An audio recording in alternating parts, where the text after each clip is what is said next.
The crisp vellum crinkled softly in Alara's hands, a gentle counterpoint to the distant murmur of her family downstairs. Moonlight, a pale silver wash through her window, illuminated the elegant script of Silas's latest missive. She traced his name, a now ingrained habit, and allowed her thoughts to drift. He wrote of expansive vistas, of air so pure it carried the scent of pine and liberation, of a humble cabin he was raising with his own hands, where days separated him from the nearest neighbor. He painted word pictures of sunsets that bled across the heavens in unimaginable hues, and of a future they would sculpt together, robust and unwavering, like the very mountains he depicted. Her heart quickened, a fledgling bird poised for flight. She envisioned him, tall, rugged, his eyes crinkling at the corners as he smiled, the lines on his face etched by sun and honest toil. She saw herself beside him, her palms calloused not from embroidery, but from tending a vibrant garden in rich, dark soil. Their days would unfold to the quiet cadence of pioneering, their nights to the hushed intimacy of two souls bound by shared aspirations. It was a life profoundly different from Philadelphia's polite society, from its suffocating expectations and predictable routines. It was a life, she felt with certainty, that was authentically theirs. A sigh escaped her lips, a blend of yearning and trepidation. She folded the letter with care, tucking it beneath a small carved wooden robin on her bedside table. The bird, a gift from her mother, held its wings poised. A potent emblem, Alara mused, for the impending journey. Her trunk, already half-packed, lay open at the foot of her bed. Silk dresses, once cherished, now seemed an impractical burden. She meticulously chose sturdy woolen skirts, practical blouses, and a pair of sensible boots, each item a silent farewell to her former self. As she smoothed a heavy shawl into place, the mingled scent of lavender and mothballs rose, a bitter-sweet echo of her mother's meticulous care. The door creaked open, and Bartholomew, her elder brother, peered in, his brow furrowed with concern. "Still at it, Alara? You should rest. The train departs at dawn." Alara offered him a reassuring smile, though her stomach churned with nerves. "Almost finished, Bart. Just one last look." He stepped inside, hands clasped behind his back, a familiar nervous habit. "Are you truly resolved about this, sister? This Silas? You've only known him through correspondence. The West is unforgiving. Mother is frantic with worry." "I am certain, Bart," she affirmed, her voice steadier than she felt. "He is a good man. His letters, they convey integrity, a quiet strength. And this life here, Bart, it simply isn't for me. You know that." He nodded slowly, his gaze sweeping the room as if to imprint every detail before she vanished from it. "I know you crave more than tea parties and polite conversation." "Alara, but this is a monumental leap. What if it's not as he's described? What if the wilderness proves too formidable? Then I will learn to conquer it," she declared, pulling a worn leather-bound volume from her shelf, Emerson's Essays. "I will adapt. I will survive." She tucked it into the trunk, a small piece of her intellectual life she refused to abandon. Bart moved to her side, placing a gentle hand on her shoulder. "You are strong, Alara, stronger than you know. Just promise me you'll be cautious. Promise me you'll write. Often. I promise," she whispered, leaning into his embrace. The familiar scent of his pipe tobacco and old books was a comfort, a tether to the life she was about to sever. Her mother, never one for overt displays of emotion, had merely pressed a silver locket into her hand earlier, her eyes shimmering with unshed tears. Her father, gruff but tender, had simply urged, "Make us proud, lass." The next morning the world was a blur of hurried farewells and the rhythmic exhalations of the locomotive. The air, still crisp with the scent of impending autumn, carried the smell of coal smoke and damp earth. Alara, perched by the window, watched her family shrink into distant silhouettes on the platform, waving until they were absorbed by the rising sun. A sharp, sudden pang of regret pierced her resolve. Had she made a terrible error? Why then, the train lurched forward, gathering momentum, and the landscape began its transformation. The orderly brick houses of the city yielded to rolling farmlands, then dense forests ablaze with amber and crimson leaves. Days merged into nights, marked by the steady clickety-clack of the wheels and the occasional mournful cry of the whistle. She subsisted on simple meals of bread and dried meat, slept fitfully in her berth, and reread Silas's letters, each word a balm to her mounting apprehension. She gazed upon endless cornfields stretching to the horizon, then sprawling prairies beneath skies that seemed impossibly vast. Rivers wide and muddy snaked through the plains, their banks dotted with skeletal trees. The air grew drier, the sun more intense. Fellow passengers, a motley assortment of merchants, families seeking new beginnings, and weathered prospectors, exchanged stories and shared silences. Some regarded her with pity, others with admiration. One old woman, her face a road map of wrinkles, simply offered, "Heading west, eh? Good for you, lass. Just remember, the land nourishes and the land demands." Ilara felt a subtle hardening within herself. The naive girl who had dreamt of a romantic idol began to shed her skin, replaced by a woman preparing for something far more challenging. Each mile westward was a step further from the comforts of her past, a step closer to the unknown. Yet, with every passing vista, the image of Silas and their shared future solidified, becoming less a dream and more a tangible destination. She clutched the silver locket beneath her blouse, a tangible link to her family, and looked out at the boundless expanse, her gaze fixed on the vanishing point where her new life awaited. The journey was arduous, but her determination was unyielding. The dust and the silence. The train's wheezing brakes shrieked, a metallic protest against the vast silence of the prairie. Ilara, her limbs stiff from days of travel, peered out the grimy window. Dust, fine as flour, coated everything in a uniform sepia. The station was little more than a weathered shack, a water tower listing precariously, and a handful of ramshackle buildings that seemed to shrink under the immense, indifferent sky. This wasn't the bustling, spirited frontier town of her dreams. It was stark. When the porter finally helped her down, her feet met not the expected boardwalk, but loose, gritty earth. The air, thin and dry, tasted of dust and something wild, untamed. A gust of wind whipped her skirt around her ankles, carrying with it the scent of sagebrush and an unsettling loneliness. Her gaze swept over the meager collection of structures, a saloon with a swinging door, a general store whose sign had long since faded, and a few cabins squatting like tired beasts.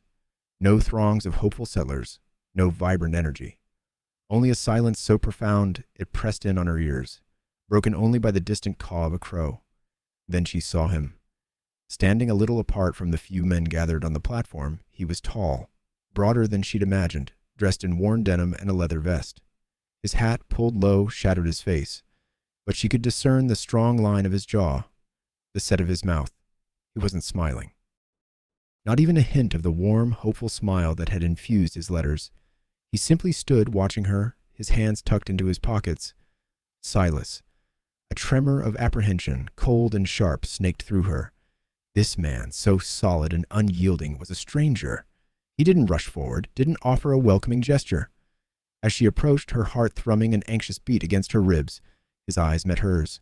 They were a startling blue, but held a remoteness that chilled her to the bone. "Ilara," he said, his voice a low rumble devoid of inflection. It wasn't the voice she'd conjured in her mind, the one that had whispered promises of a shared future. "Silas," she managed, her own voice sounding thin and reedy in the immense quiet. She offered a tentative smile, but it faltered under his unwavering gaze. There was no answering warmth, no flicker of recognition that suggested he, too, had cherished their correspondence. He simply took her single trunk from the porter, his movements efficient and economical. "The wagon's this way," he said, turning abruptly and leading her towards a sturdy, dust-caked buckboard hitched to a pair of equally dust-caked horses. The conversation was stilted, brief exchanges about her journey, his responses clipped and minimal. The silence that stretched between them felt heavy, suffocating.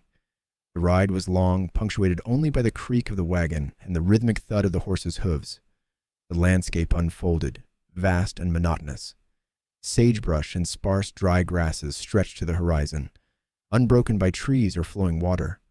The sky, an endless expanse of pale blue, loomed above them, indifferent. Ilara kept looking for something familiar, something beautiful, but found only endless, desolate plains. The sun beat down relentlessly, baking the earth until it cracked. Finally, Silas reined in the horses. Before them stood a cabin, small and weathered, its logs bleached by the sun. It looked as if it had simply grown out of the earth, an extension of the parched landscape.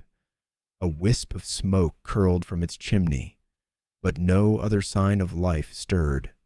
The land around it was barren, a few meager furrows suggesting a long-abandoned attempt at cultivation. A lone, scraggly tree stood sentinel near a hand-dug well. Silas dismounted, his movements fluid and strong. He didn't offer his hand. Ilara climbed down on her own, her gaze sweeping over the scene. The cabin was isolated miles from the nearest dwelling, a tiny speck swallowed by the immensity of the land. The reality of her decision, raw and unvarnished, pressed down on her with the weight of the endless sky. This was not the vibrant, welcoming home she had imagined. This was survival, stark and uncompromising. The silence here was even deeper than in the town, a profound, ancient quiet that seemed to whisper of forgotten dreams and hard-won resilience. She felt a sudden, terrifying lurch in her stomach. Had she made a catastrophic mistake? Silas opened the cabin door. Inside, it was dim and smelled faintly of wood smoke and dried herbs. He gestured for her to enter, then began unloading her trunk from the wagon. Ilara stepped across the threshold, into the dust and the silence, and for the first time since leaving Philadelphia, felt a cold knot of fear tighten in her chest. Hands and heartache. The sun, a relentless eye in the vast sky, beat down on Ilara's back as she wrestled with the rusty pump handle.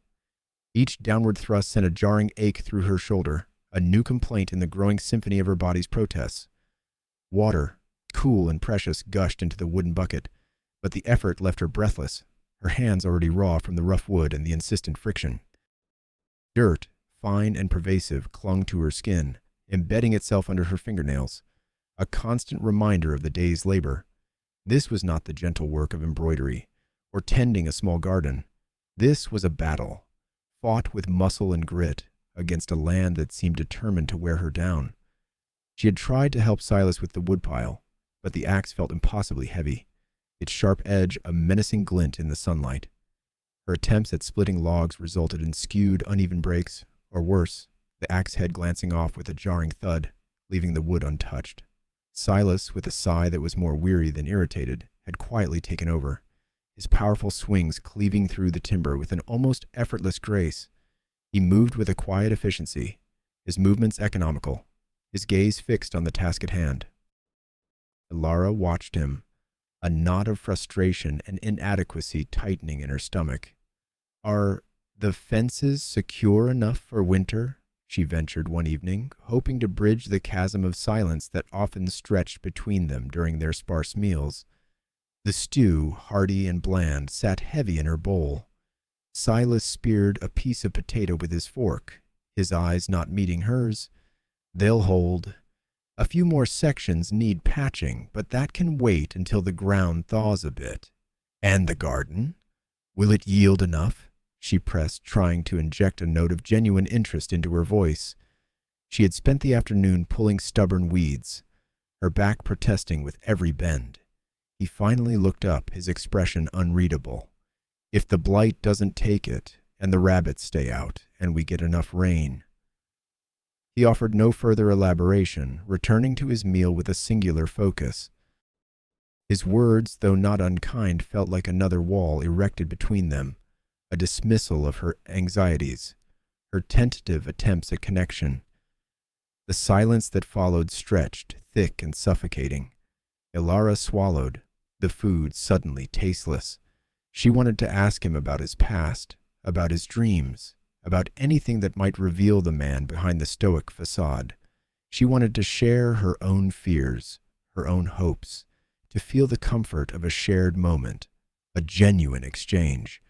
But his quietness was a fortress, impenetrable. It was a silence that spoke not of peace, but of profound isolation.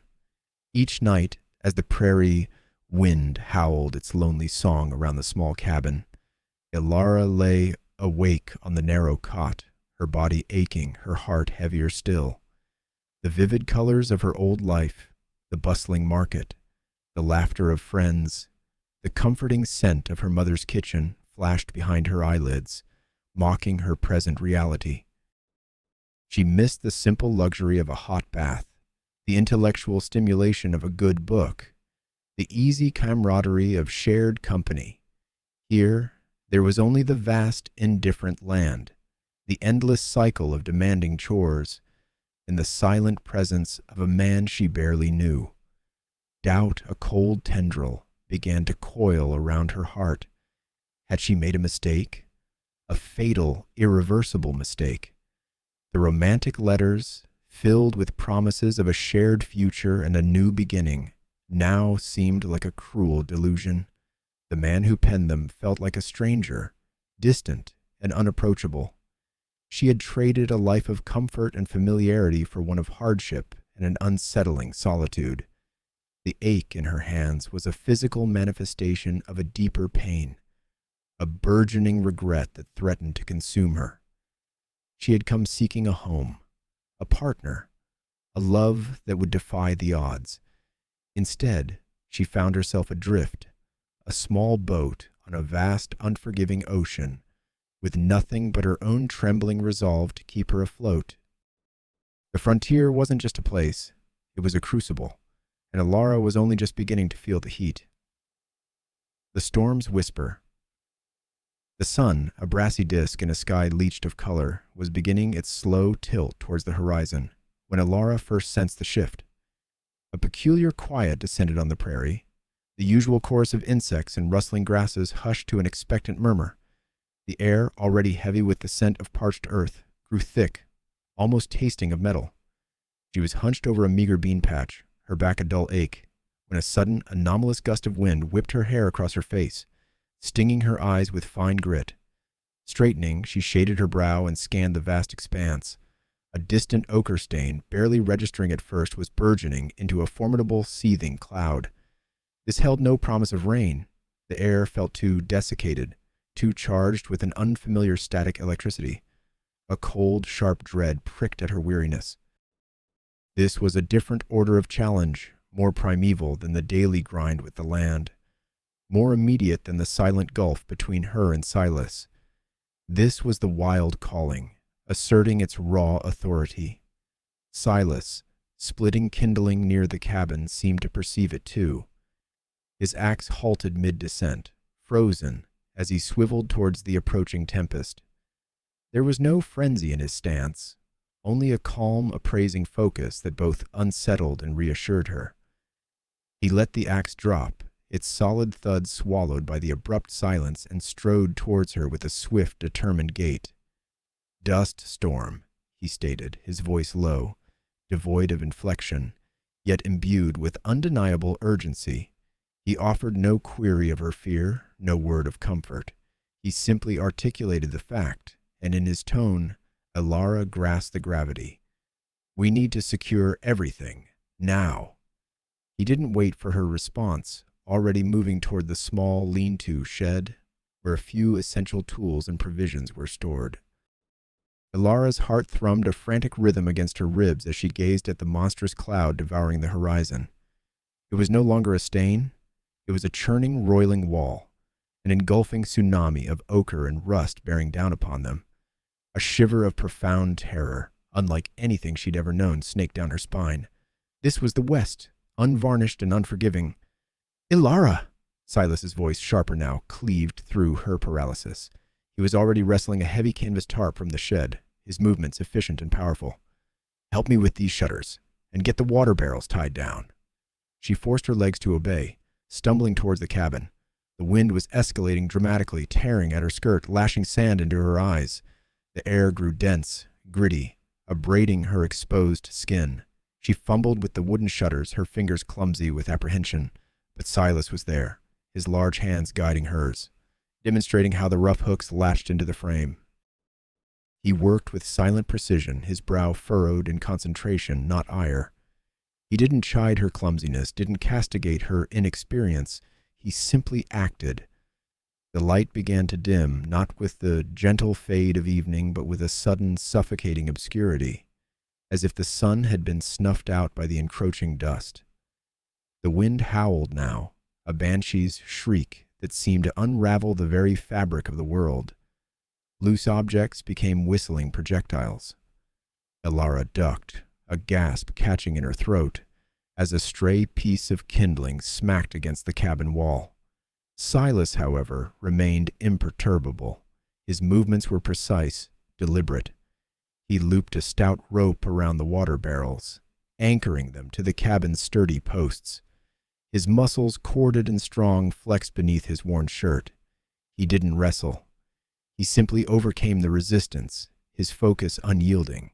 As she watched him, a strange sensation bloomed within Elara. Not love, not yet, but a flicker of something akin to admiration. Here, confronted by nature's raw ferocity, Silas was not the quiet, distant man who rarely met her gaze. He was a force, an immovable bulwark against the storm's onslaught. His competence, usually so silently present it became invisible, now shone like a beacon in the encroaching gloom. He was forged for this, for surviving these harsh realities. He knew how to exist in this unforgiving world, and for the first time, Elara felt a fragile seed of trust begin to germinate. They finished just as the full might of the storm struck. The cabin shuddered violently, groaning under the assault. A fine dust began to infiltrate through every crack and crevice, dusting everything in a gritty film. The world outside was a maelstrom of sound and fury, a terrifying, impenetrable wall of swirling sand. Inside, bathed in the dim, filtered glow of the single lantern Silas had lit, a fragile calm settled. He stood by the small window, peering out through the secured shutter, his silhouette a solid anchor against the chaos. He didn't speak, but his presence, strong and unwavering, was a comfort Elara hadn't realized she so desperately needed. In the storm's whisper, a different kind of silence had fallen between them, one born not of distance, but of shared ordeal, and perhaps a nascent understanding. She was still terrified, but she was not alone, and for the first time since she'd arrived, a tiny defiant spark of hope flickered within her chest. Silas's secret. The dust storm had finally begun to recede, leaving behind a world muted by a thick beige film. Elara, still shaken, but now filled with a strange, quiet awe for her husband, moved through their small home, assessing the damage. The windowsills were caked, the floor gritty, and a fine layer of grit covered every surface. Silas, after ensuring the livestock were safe and the barn secured, had disappeared into the encroaching dusk, his silence a familiar companion. Elara started with the main room, her hands moving instinctively to dust the small shelf where a few worn books resided. As she lifted a heavy tome, a farmer's almanac Silas occasionally consulted, she felt something shift beneath it. Curiosity, a fragile tendril after the day's terror, nudged her. She reached beneath the shelf and her fingers brushed against a small leather-bound book tucked away from sight. It wasn't a Bible, nor a ledger. Its cover was smooth, unadorned, and worn at the edges. A knot of trepidation tightened in her stomach. This was Silas's, clearly hidden. To read it felt like an intrusion, a violation of the fragile trust that had begun to bloom between them in the heart of the storm. Yet, a stronger impulse, an undeniable craving to understand the man who stood beside her, urged her on. She picked it up. It was heavier than she expected. She carried it to the small oil lamp-lit table, her heart thrumming against her ribs. The faint scent of old paper and something else, a faint metallic tang, wafted from it. With trembling fingers, she opened the journal. The handwriting was neat, precise, much like Silas himself.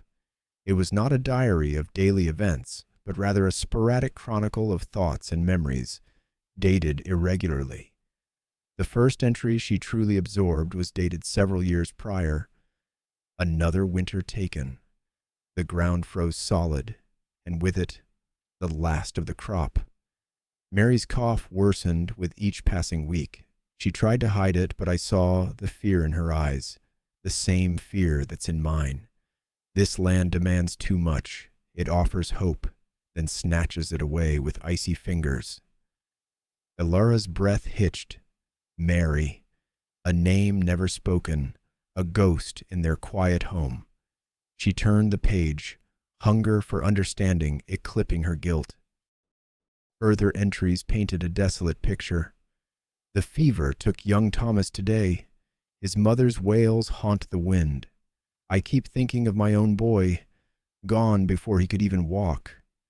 Sometimes I wonder if this place is cursed, if it steals everything good. The metallic tang intensified, she realized, from the dried tears that had stained the aged paper. Elara read on, her eyes tracing the raw despair etched into each word. Silas wrote of years spent battling drought, disease, and the relentless solitude that seemed to cling to the prairie like a shroud. He recounted the loss of loved ones, not just a wife and child, but neighbors, friends, dreams. Each hardship was a chiseling blow, stripping away something vital, leaving behind a hardened core. He wrote of the struggle to trust, to hope, when every flicker of light seemed destined to be extinguished. One entry, more recent, caught her attention. Received another letter from Elara. Her words are full of spring flowers and bright futures. She knows nothing of this place, of what it takes. I worry I am leading her to ruin, that I will only bring her sorrow. But the thought of her laughter, even imagined, is a warmth I haven't felt in too long. Perhaps this time will be different. But I will guard my heart. I must. A wave of profound empathy washed over Elara. So strong it brought tears to her own eyes. The silence that had always seemed a wall around Silas now appeared as a shield, carefully constructed against a world that had dealt him too many crushing blows. His stoicism wasn't indifference, it was survival. His guarded nature wasn't a rejection of her, but a desperate attempt to protect a heart that had been broken too many times. She closed the journal gently, her fingers lingering on the worn leather. The guilt of her intrusion was still there, but it was overshadowed by a deep, aching understanding. She finally saw him, not as a distant, enigmatic figure, but as a man scarred by loss, yet still capable of a fragile hope. A man who, beneath his silence, carried a profound burden. The lamp flickered, casting long shadows. Elara sat there for a long time, the journal clutched in her hands. The truth of Silas's secret now a part of her own understanding. The silence of the house no longer felt empty, but rather filled with the weight of unspoken grief and a nascent, undeniable connection. When she finally placed the journal back in its hiding spot, the world outside, though still dusted with the storm's remnants, seemed clearer, sharper, and profoundly more real. Ma Jenkins' wisdom, the creak of the wagon wheels, announced Martha's arrival long before her sturdy frame filled the doorway. Elara, still a bit dazed from the storm's aftermath and the revelations of Silas's journal, offered a weak smile. Martha, or Ma Jenkins, as everyone called her, carried a wicker basket overflowing with fresh eggs and a small, tightly wrapped bundle of something fragrant. Her eyes, shrewd and kind, swept over Elara, then the still dusty cabin, lingering for a moment on the faint lines etched around Elara's eyes. "Well now, child, you look like you wrestled a bear and lost," Ma Jenkins said, her voice a comforting rasp. She set the basket down on the table, her movements efficient and practiced. "Heard that dust devil kicked up quite a fuss. Silas said you handled it right well, though. Said you got grit." Elara felt a blush creep up her neck. Silas's praise, even secondhand, warmed her. "It was overwhelming," she admitted, smoothing her apron. "I've never seen anything like it." Ma Jenkins chuckled, a sound like dry leaves rustling. Plenty out here you ain't seen, darlin', but you will. This land, she's a harsh mistress, but she rewards those who learn her ways. Pull up a chair, let's have some of this. She unwrapped the bundle, revealing a fresh-baked apple pie, its crust golden and shimmering. The scent of cinnamon and baked apples filled the cabin, a potent balm to Ilara's frayed nerves. As they shared the pie, Martha spoke of her own journey west, of the hardships and the unexpected joys. Her stories weren't sugar-coated. She spoke of lost crops, of harsh winters, of loneliness that could gnaw at a soul. But she also spoke of the quiet triumph of a successful harvest, the camaraderie of neighbors, the fierce beauty of a prairie sunset. Folks come out here with all sorts of notions, Ma Jenkins observed, her gaze fixed on Ilara. Some think it's a quick fortune, some a fresh start, and some, she paused, a knowing glint in her eyes, some think it's a storybook waiting to be written. But the West, she ain't much for fairy tales, dear. She asks for truth. She asks for every ounce of who you are, and then some. Ilara listened intently, the pie growing cold on her plate. Martha wasn't judging her youthful idealism. She was simply stating a fundamental truth of this existence. I'm starting to understand that, Ilara said, her voice barely a whisper. She thought of Silas's journal, of the raw pain etched into his words, of his resilience in the face of such profound loss. Good. Ma Jenkins nodded, her expression softening. Because that understanding, it's the root. From that root, you can grow anything. You can grow a home here. You can grow a life. It won't be easy. There'll be days you want to pack up and run back to wherever you came from. Days you curse the very dust beneath your feet. But then there'll be other days. Days when the sky is so wide and clear it feels like it holds all the promises in the world. Days when a seed you planted takes root and you feel a pride that no fancy city parlor could ever give you. She leaned forward, her eyes twinkling. You've got a good man, Ilara. A quiet one. Yes, but steady. He's seen his share of hard times. That one lost a lot. But he keeps going. That's what matters out here. Keep going. Keep learning. Keep your eyes open and your heart ready to feel the good with the bad. A renewed resolve began to stir within Ilara. The fear that had tightened its grip on her since arriving on the prairie started to loosen, replaced by a quiet determination. Martha's words weren't just advice. They were an invitation, a challenge to rise to the occasion. The land might demand everything, but it also offered something profound in return. A chance to forge oneself anew, stronger and more capable than before. It's not just about surviving, is it? Ilara mused aloud, looking out the window at the vast, endless horizon. It's about living, really living, even when it's hard. Ma Jenkins smiled, a genuine, warm smile that reached her eyes. Precisely, child. And you, I reckon, have got the spark for it. Now, you tell Silas if he needs anything for the fences, he just send word. And don't you be a stranger, you hear? We women out here, we stick together. As Martha gathered her empty basket and prepared to leave, Ilara felt a surge of gratitude. The older woman's wisdom, shared over a humble pie, had been a beacon in the uncertainty. She watched Ma Jenkins's wagon disappear into the shimmering distance, the dust settling slowly behind it. The cabin, though still simple, no longer felt quite so desolate. It felt for the first time like a potential beginning. Ilara knew the challenges remained, perhaps even multiplied, but she also knew something else now. She wasn't entirely alone, and she possessed a strength she was only just beginning to uncover.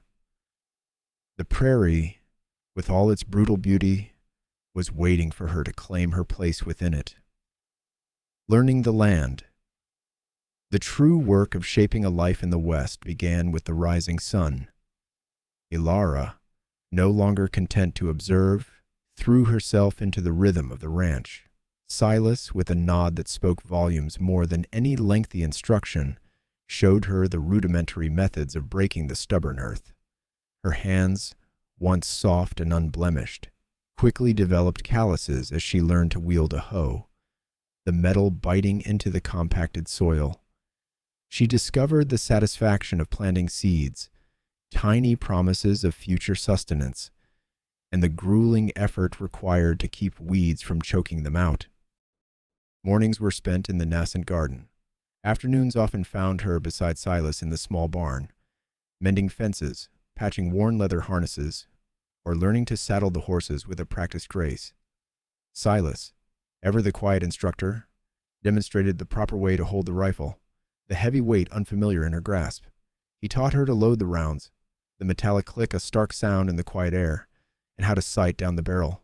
Her first shots were wild, kicking up dust far from the intended target, but with each attempt a subtle improvement manifested. He never offered effusive praise, but a slight tilt of his head, a lingering gaze told her he was watching, and that was enough. She found a strange comfort in the discipline, a new kind of power in understanding how to defend herself and her home. The notion of beauty, once tied to delicate fabrics and refined manners, was slowly being redefined by the clean lines of a well-mended fence and the steady aim of a rifle. As the days shortened and the nights grew colder, a new sound began to permeate the stillness of the prairie, the distant, mournful howl of wolves. At first, it was a faint echo, a wild melody carried on the wind. Elara would pause, a prickle of unease tracing its way up her spine. But one evening, as the last sliver of twilight bled from the sky, the howls were closer, a chilling chorus that seemed to encircle the cabin. The hair on Elara's arm stood on end, and a tremor ran through her. She had heard tales, of course, but the raw, visceral sound of a pack of predators on the prowl was an entirely different experience. She was in the small kitchen, tending a pot of simmering stew, when the first truly close howl ripped through the air, seeming to vibrate through the very timbers of the cabin. It was guttural, hungry, and impossibly near. Elara froze, her heart hammering against her ribs like a trapped bird. Another howl answered, then another, a symphony of wild intent. Panic, cold and sharp, threatened to overwhelm her. She snatched up the rifle Silas had left propped by the door, its solid weight a small comfort, but her hands were trembling so violently she doubted she could aim, let alone fire. Silas, who had been outside splitting firewood, entered moments later, his face grim. He didn't speak, didn't need to. The predatory symphony outside said it all. He took the rifle from her shaking hands, his touch brief but firm, and checked the load. Then, without a word, he opened the door just enough to slip out, melting into the deepening gloom. Elara pressed her face to the small window, peering into the inky blackness. She couldn't see him, but she knew he was out there, a solitary sentinel against the unseen threat. The howls continued, waxing and waning, sometimes seeming to move away, then drawing frighteningly close again. Each time, Elara's breath caught in her throat. She imagined their glowing eyes, their sharp teeth, their relentless pursuit. Fear gnawed at her, a primal terror she had never known. Hours passed in an agonizing crawl. The stew grew cold, forgotten. Elara sat huddled by the window, the heavy wool blanket wrapped tightly around her, listening, straining for any sound beyond the wolves. The moon, a sliver of silver, eventually rose, casting long, distorted shadows across the desolate landscape. Still, Silas remained outside. Just before dawn, as the first faint hint of gray touched the eastern horizon, the howls began to recede, growing fainter, more distant. Elara didn't dare hope until she saw him. Silas emerged from the darkness, a spectral figure in the pre-dawn light.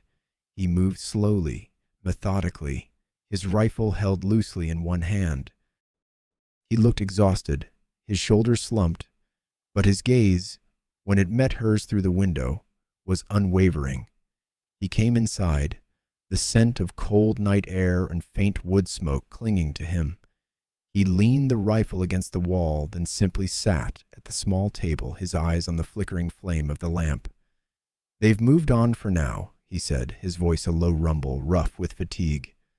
Ilara wanted to ask him if he was all right, to thank him, but the words seemed to catch in her throat. Instead, she just stared at him, a profound wave of admiration washing over her.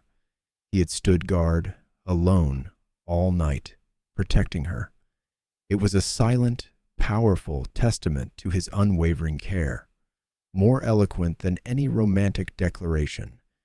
In that moment, surrounded by the quiet aftermath of fear, Ilara understood Silas Blackwood in a way she never had before, and she knew, with a certainty that settled deep in her bones, that she was safe with him. The truth between them, the lingering scent of pine smoke, a phantom tether to the night's vigil, still clung to Ilara. Silas, having consumed his breakfast in near silence, had sought the solace of the barn, his hammer's rhythmic thudding, now the sole punctuation of the crisp morning air. As Ilara watched him go, a familiar constriction tightened in her chest. The wolves were gone, the immediate peril past, yet a new, more insidious chasm had opened between them. His quiet vigilance, while a powerful reassurance, felt like another unspoken barrier, a boundary he seemed unwilling to breach with words. She found him at a broken fence post, back turned, the play of muscles beneath his worn shirt a testament to his exertion. The distant cry of a hawk pierced the chill air. Ilara inhaled deeply, the cold expanding in her lungs, mirroring the ache in her heart. "Silas," she began, her voice steadier than she felt. He paused but didn't swivel around. "This can't go on." Slowly he straightened, hammer resting against his thigh, then turned to face her. His usually impenetrable gaze held a fleeting, unreadable flicker, surprise, perhaps, or a weary acceptance. "What can't go on, Ilara?" His voice was a low, careful murmur. This wall of silence," she pressed, stepping closer, her hands unconsciously clenching. "Last night, I was terrified. I saw you standing guard, I know, and I admire your strength, Silas, more than you could ever know. But I needed you to speak. I needed to hear your voice, to glimpse your thoughts, to feel what you were feeling. Do you understand? I am your wife. We are forging a life here, together, and I cannot do it when you keep so much of yourself locked away." Her voice fractured on the last word, a raw vulnerability she hadn't meant to expose so soon. Silas's eyes dropped to the splintered wood at his feet. The silence swelled, thick and heavy, broken only by the far-away whinny of a horse. Ilara held her breath, her heart hammering a frantic drum against her ribs. She was pushing him, she knew, forcing him towards an intimacy he instinctively recoiled from. But this half-life was no longer bearable. When he finally spoke, his voice was a mere whisper, strained and raw, as if unaccustomed to forming such tender revelations. I was scared, Ilara. Scared in a way I haven't been since forever." He looked up then, his usually guarded eyes now haunted. "I saw the fear in your eyes when the wolves circled, and I couldn't bear the thought of anything happening to you." A lone tear traced a path down Ilara's cheek, a sudden potent release of accumulated tension. This was it, the very opening she had longed for. "Tell me, Silas," she urged, her voice now a soft plea. "Tell me why. Why is it so hard for you to let me in? To share your fears?" He ran a hand over his face, a gesture of profound exhaustion. "I lost them, Ilara. My mother, my father, my sister. The fever consumed them all one by one. I was just a boy. Watched them fade. I thought if I loved them fiercely enough, if I worked hard enough, if I was strong enough, it wouldn't happen. But it did." His voice broke and he swallowed hard, his Adam's apple bobbing. "And then I built this place. Built it with my own hands, against every challenge this land throws at you. every blizzard, every drought, every predator.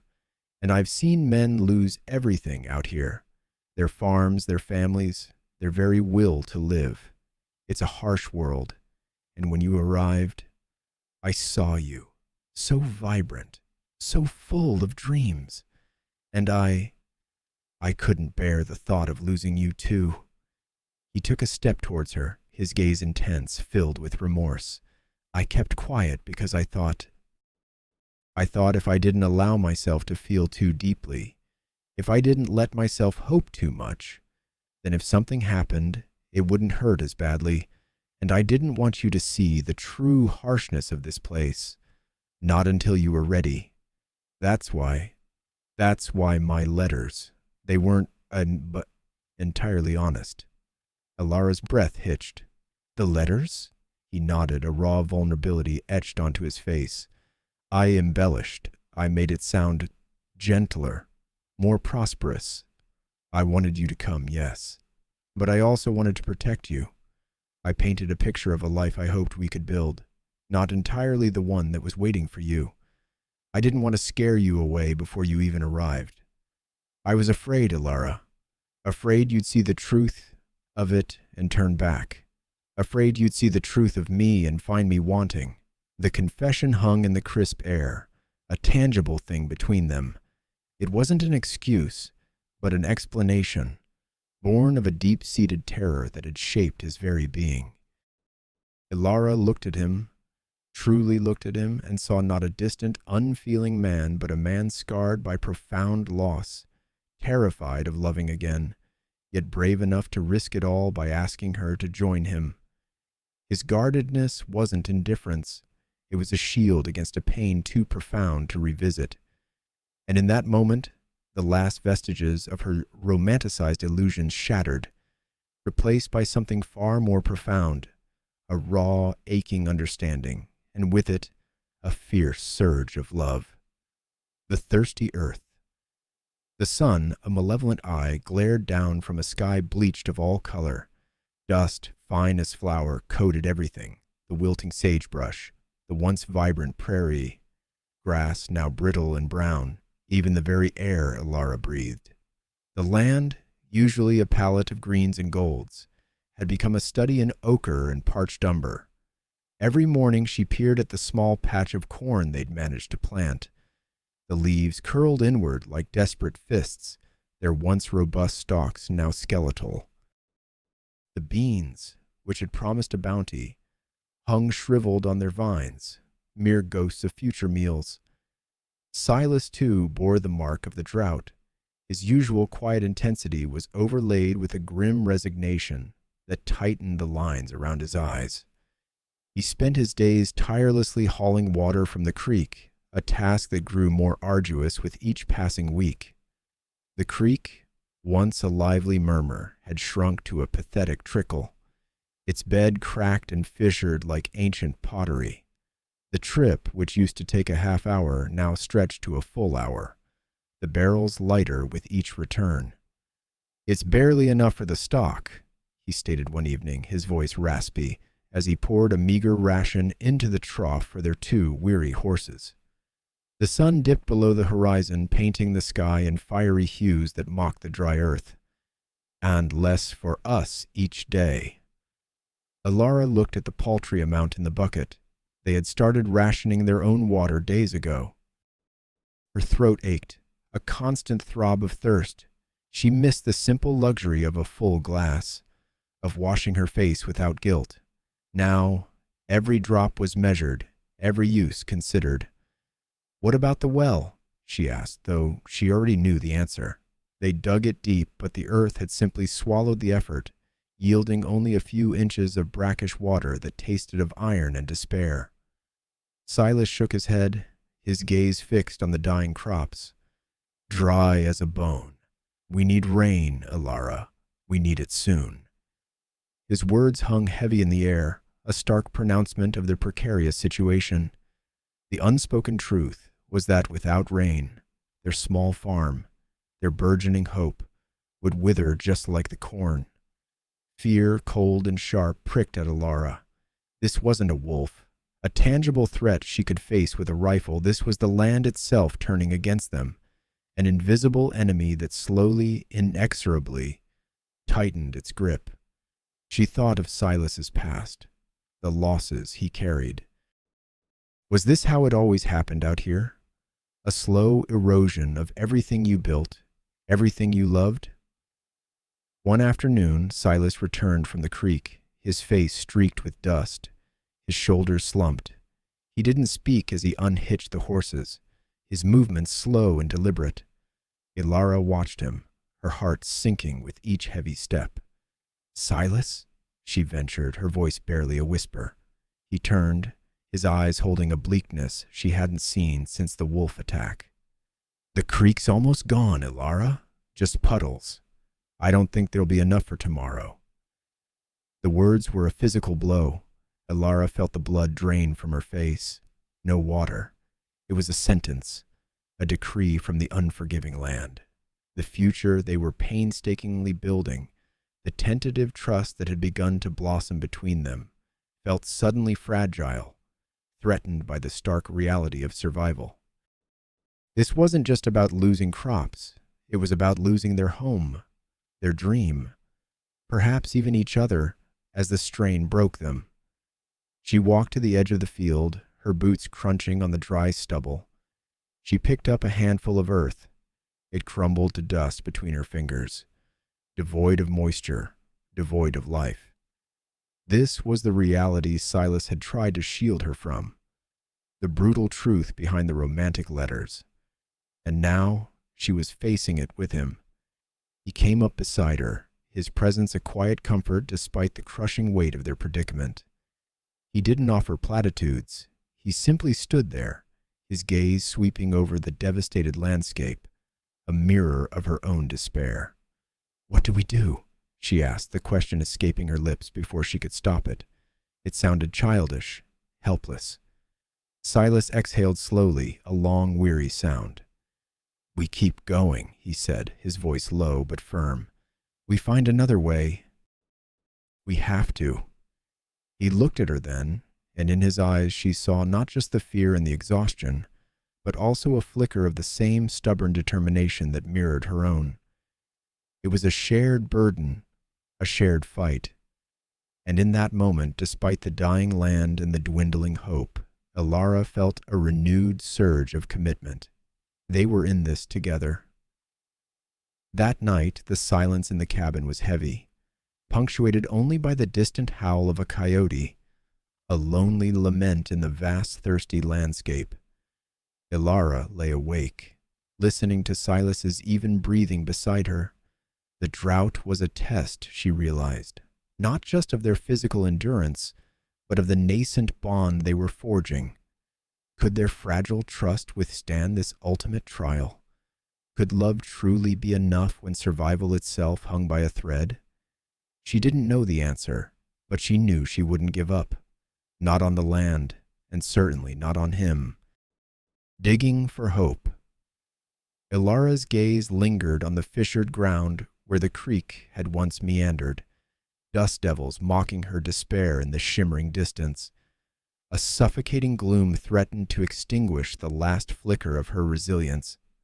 Then a memory surfaced, pristine as a mountain spring. Martha, during one of their flour-dusted baking sessions, had reminisced about the old ways, when pioneers coaxed life from barren land.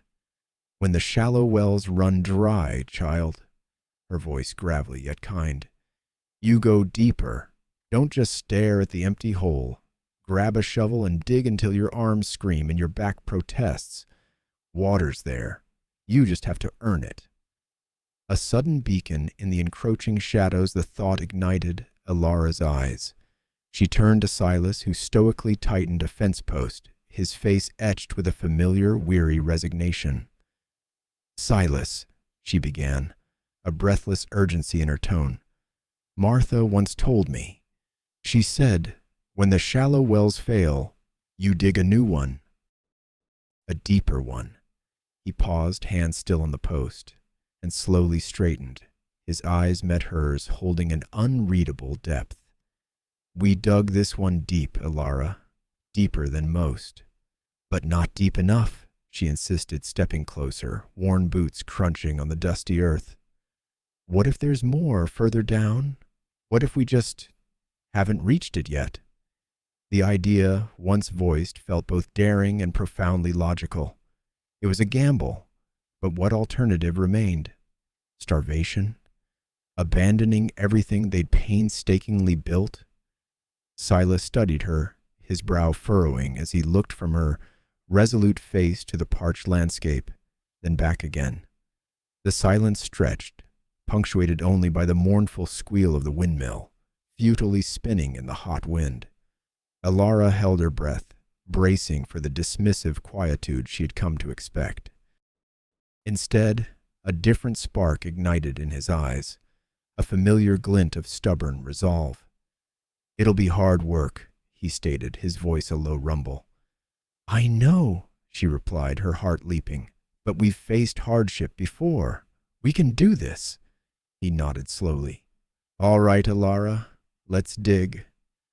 The next morning, before the sun had fully crested the horizon, they stood at the mouth of their old well. Silas had retrieved 2 shovels, their metal blades gleaming in the pale light. The air already promised another scorching day, but a fresh determination settled over them. Silas removed the ancient timber casing, then began to chip away at the hardened clay, his movements precise and powerful.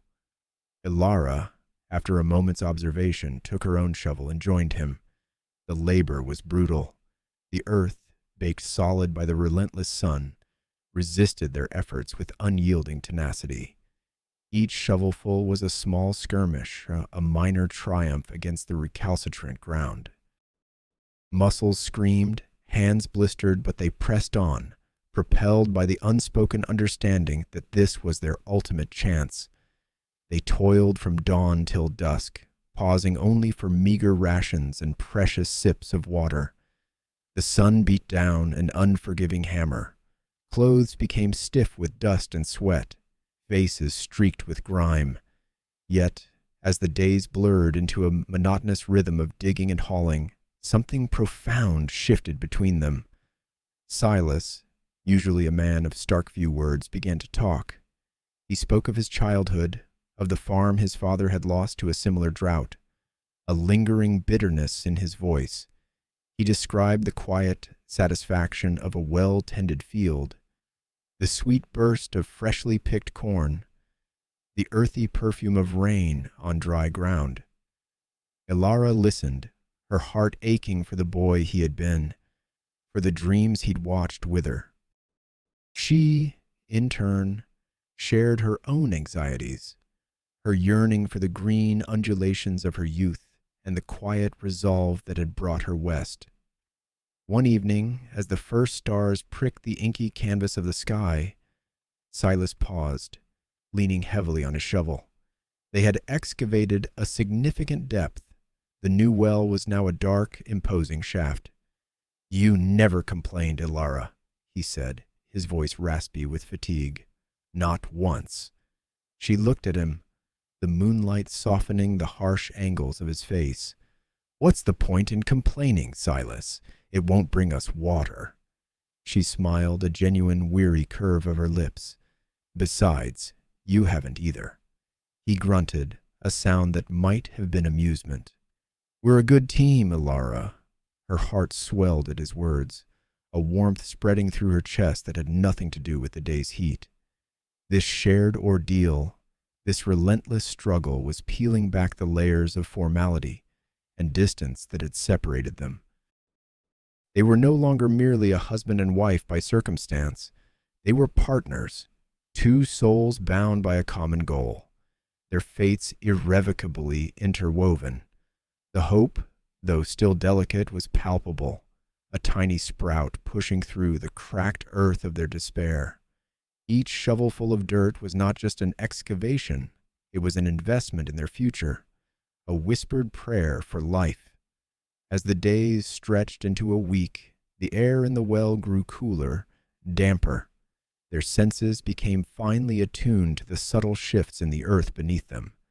The clay grew softer, less recalcitrant, A faint, moist, earthy scent began to permeate the air. Then, one afternoon, Silas's shovel struck something different. Not rock, not hardpan, but a yielding, squishy resistance. He dug again, carefully, then again. A small trickle of muddy water seeped into the bottom of the well, reflecting the afternoon sun like a tiny liquid jewel. Alara gasped, her hand flying to her mouth. Silas straightened, his eyes wide, revealing a raw, emotional vulnerability she had never witnessed before. It wasn't a torrent, not yet, but it was there. It was hope. It was life. And they had unearthed it from the unforgiving earth together. Water and warmth. The pickaxe hit with a dull clang, a sound that had become as familiar as Alara's own heartbeat. Dust, fine as flour, coated everything. Their hair, their clothes, the very air they breathed. Silas, his muscles straining, lifted the heavy tool again, bringing it down with a grunt that vibrated through the earth. Alara, beside him in the deepening pit, scooped away the loosened soil with a shovel, her hands calloused and aching, yet moving with a rhythm born of necessity. Days had blurred into an endless cycle of digging, each swing of the pickaxe a prayer, each shovelful of dirt a testament to their unwavering hope. The sun beat down relentlessly, a merciless forge on their backs, but a different kind of heat now simmered between them. A shared resolve, a quiet understanding that deepened with every foot they descended. Then, a change, not a dramatic gush, but a subtle shift in the earth's resistance. Silas paused, his brow furrowed, listening. Alara held her breath, her heart thrumming against her ribs. He struck again, more carefully this time, and the pickaxe sank deeper than before, not into solid rock, but into something softer, yielding. A faint trickle, a whisper of sound reached them. Alara leaned forward, peering into the newly exposed earth. There, from a tiny fissure, a bead of water, dark and precious, oozed forth, followed by another, then a slow, hesitant stream. It was barely a finger's width, muddy and hesitant, but it was water. Real water. Silas dropped the pickaxe, its metallic thud echoing in the well. He didn't shout, didn't cheer. He simply knelt, his large hand brushing the damp earth, his gaze fixed on the burgeoning stream. Alara felt a sob catch in her throat, a wave of relief so profound it threatened to buckle her knees. She knelt beside him, reaching out to touch the cool, life-giving liquid. It tasted of earth and salvation, of hard work and answered prayers. "We did it, Silas," she whispered, her voice thick with emotion. He looked at her then, his eyes, usually so shadowed, now alight with an unfamiliar warmth. A slow smile spread across his face, not the tight, polite curve she had seen before, but a genuine, expansive grin that crinkled the corners of his eyes and softened the rugged lines of his jaw. It was the smile of the man who had penned those letters, a smile she had only imagined, now made real and vibrant. "We did," he confirmed, his voice rough with an emotion she hadn't heard from him before, a blend of exhaustion, triumph, and something deeper, something akin to joy. They sat there in the damp earth, side by side, watching the water gather. The sun dipped lower, painting the horizon in hues of orange and violet, but the chill of the evening couldn't penetrate the warmth that radiated between them. The farm, parched and dusty, suddenly felt alive again, infused with a new promise. The image of dry, cracked earth receded, replaced by the vision of green shoots and flowing water. Silas reached out, his calloused fingers gently brushing the side of her face, tracing the path of a smudge of dirt. His touch was tentative, yet held an unspoken tenderness that made Alara's breath hitch. She leaned into it, closing her eyes for a moment, savoring the feeling. It was a gesture of ownership, not in a demanding way, but in the quiet declaration of a bond forged in grit and shared sacrifice. "You never gave up," he murmured, his thumb stroking her cheek. "Neither did you," she replied, her eyes meeting his. In their depths, She saw not just the stoic farmer, but the man who had risked everything to build a life out here, who carried a quiet strength and a deep capacity for love that he had only just begun to unveil. The guardedness, the distance that had always separated them seemed to melt away, replaced by an open vulnerability that was both startling and profoundly beautiful. He leaned closer, his scent, earth, sweat, and something uniquely Silas enveloping her. His gaze dropped to her lips, a silent question hanging in the air. Alara didn't hesitate. She closed the small distance between them, meeting his kiss with a fervor that surprised them both. It was not a gentle, tentative exploration, but a deep, hungry press of lips, a culmination of unspoken words and shared hardships, a celebration of survival, and a promise of enduring partnership. The taste of him was wild and sweet, a taste of the raw, untamed land they were conquering together. In that moment, surrounded by the deepening twilight and the murmur of newly found water, Alara knew, with an unwavering certainty, that she had found not just water, but a home, and a warmth that would sustain her through every coming storm. The frontier, with all its harsh realities, no longer felt like a place of doubt, but a canvas for their shared future. Defending their home. The lingering sweetness of fresh, cool water still graced Alara's tongue, a subtle echo of their hard-won victory. The world, once a parched and desolate expanse, now seemed to murmur with a fragile promise. Silas, his earlier warmth a comforting presence between them, had returned to his solitary tasks, meticulously mending a loose fence post near the nascent garden. Yet Alara noted a shift in his demeanor, a lighter step, shoulders less burdened. The land, though still unforgiving, no longer felt like an adversary, but a formidable challenge they could confront together. A week later, that nascent peace shattered. Alara, lost in the comforting rhythm of kneading bread dough, paused as an unfamiliar rustle broke the quiet outside the cabin. Flour dusted her hands, her senses suddenly hyper-alert. The chickens, usually a symphony of contented clucks, were silent. Even the distant chirping of crickets had ceased. A shadow, not from the sun but from a figure, darkened the open doorway. Her heart hammered against her ribs as she instinctively tightened her grip on the rolling pin. A gaunt, unshaven man stood there, his eyes avariciously scanning their meager yard. Dressed in threadbare buckskins, a grimy bandana around his neck, he was Jedediah Stone, a notorious drifter from the nearest settlement, infamous for his thieving hands and shiftless nature. Well, well, Jedediah drawled, a smirk twisting his cracked lips. Look what we have here. A pretty little thing all alone. His gaze swept over the cabin, lingering on the small stack of canned goods near the pantry. A cold dread coiled in Alara's stomach, but a spark of something else, fiery and protective, ignited within her. This wasn't merely a cabin.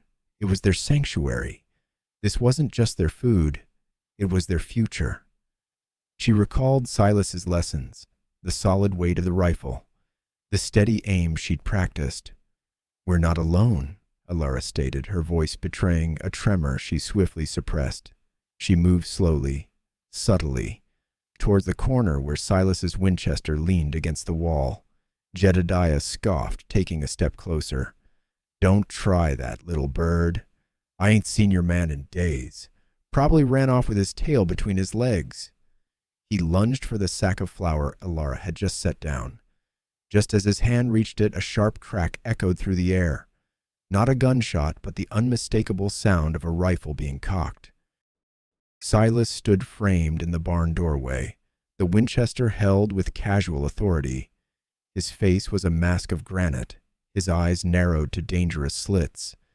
Jedediah froze, his hand suspended inches from the flour sack. He slowly turned, his smirk dissolving into a flicker of fear. Blackwood, he grunted, his swagger evaporating.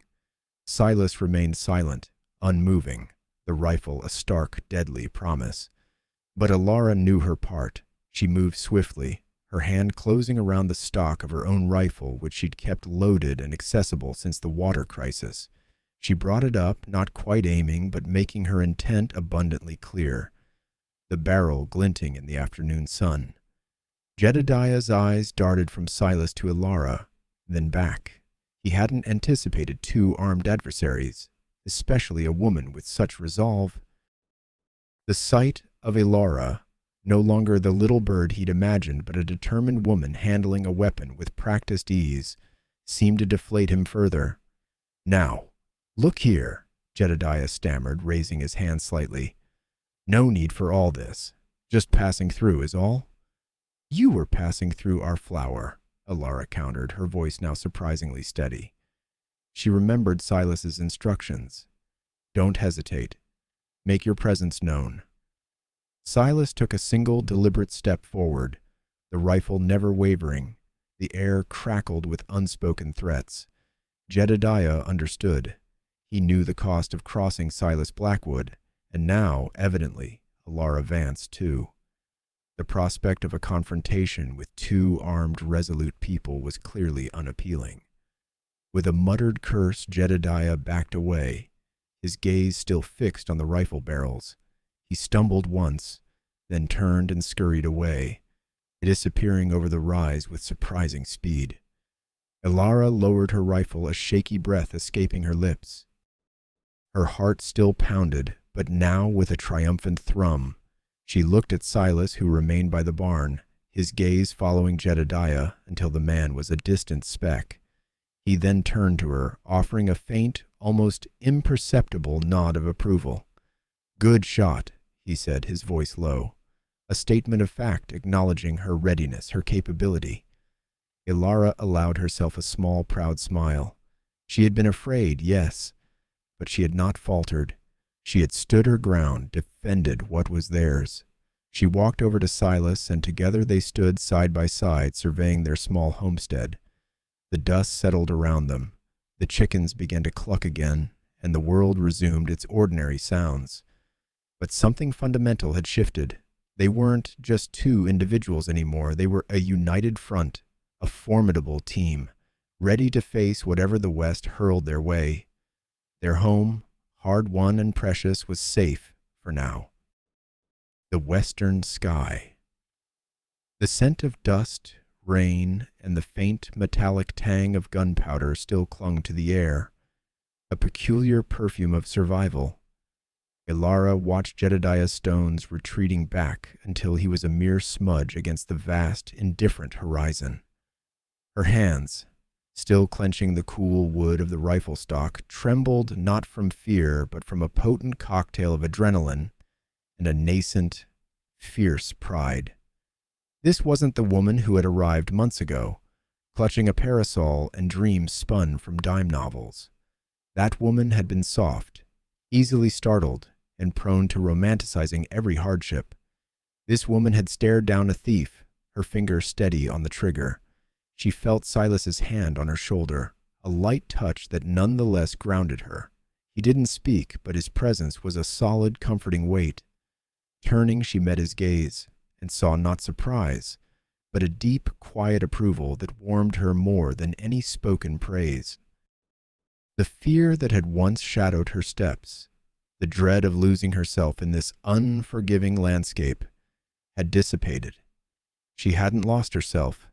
She had found a stronger, more resilient version, forged in the fires of shared adversity.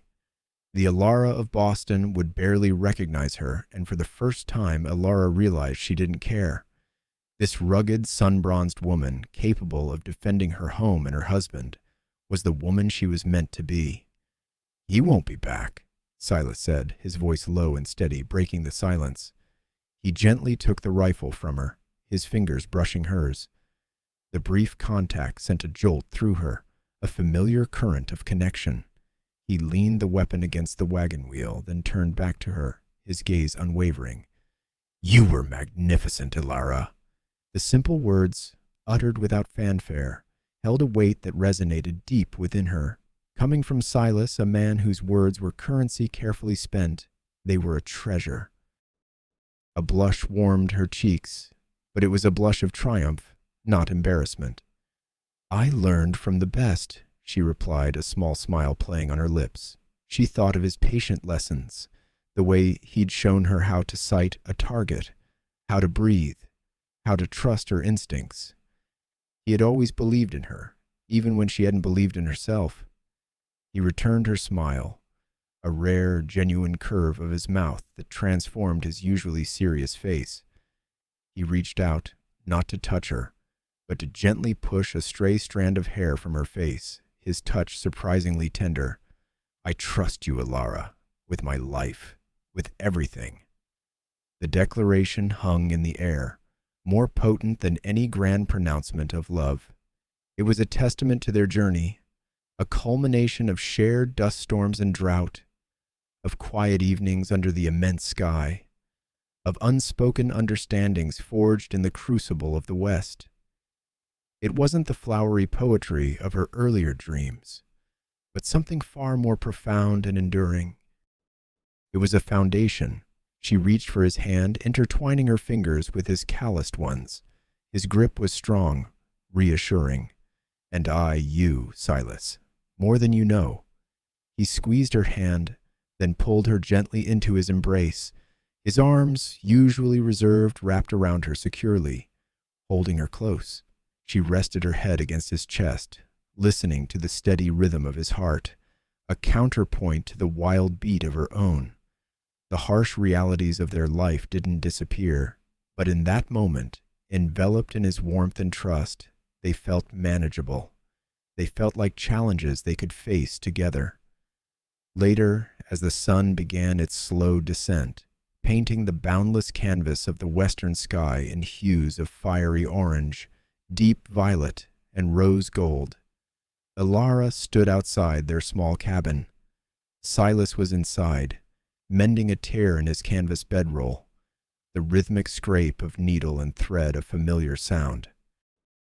The air had cooled, carrying the earthy scent of the prairie after the brief, refreshing rain.